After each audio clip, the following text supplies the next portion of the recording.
For more on the new development bank, Gong is joining us from Beijing. He's a professor at the University of International Business and Economics and a China Forum expert. John, let me start with a couple of points Paulo had in his report. One of the people here he spoke to, and I'm kind of paraphrasing, says this gives players from the global south a new chessboard. Using that analogy, can you talk about that concept? How is this chessboard different from, let's say, the old chessboards of the IMF and the World Bank? Okay, thank you very much for having me, Mike. I think the role of the new development bank certainly can be made an analogy to the World Bank. It's an organization that is catering to the developing countries, not just for countries within the BRICS Plus community, but also countries outside of this club as well. I think the defining difference from the World Bank is really lies in area where the bank doesn't have a political agenda typically attached to these loans.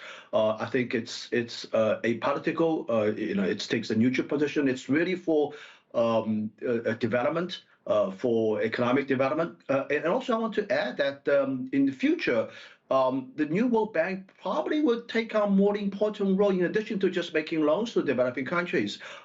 Against the backdrop that within the BRICS community, there is indeed a development of an interbank trade settlement system that is bypassing essentially the dominant Western currencies. And I would imagine that this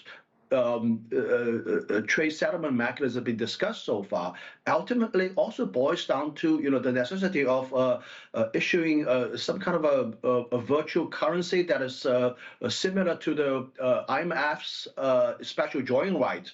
There's already a name being mentioned. It's called BRICS SDR.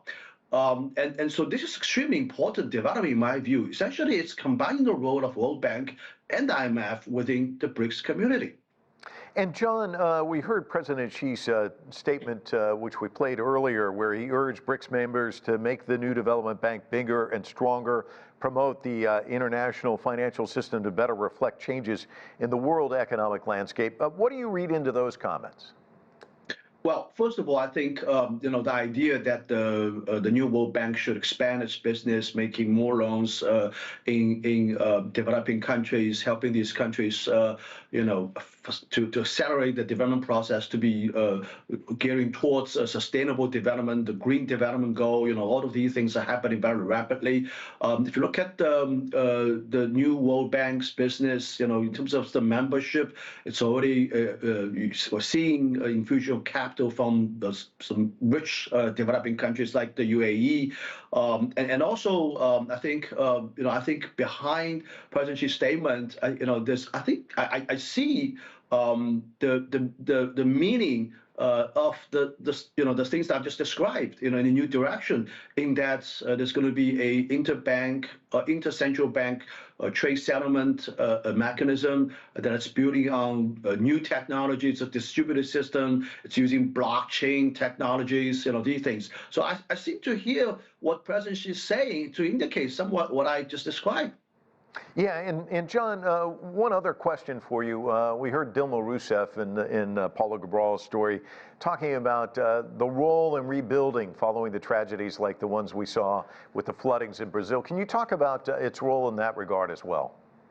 Yeah, well, I mean, there are countries that have been experiencing problems, what we describe as economists as supply shocks, and in times of those kinds of natural disasters, you need a helping hand from international organizations. And I think the New World Bank, being a developing country-focused international financial organization, is the right entity to step in. And I think they can do things very fast. And also I want to emphasize that the New World Bank is a very leanly staffed, as my understanding shows. And I don't think it has the kind of a bloated cost structure the World Bank and IMF. It's gearing towards developing countries and doing things in a developing country way. So I think in that sense, the bank can play enormous role in helping the developing world to further develop. John Gong, always a pleasure talking to you. Thank you so much for your insights. Thank you.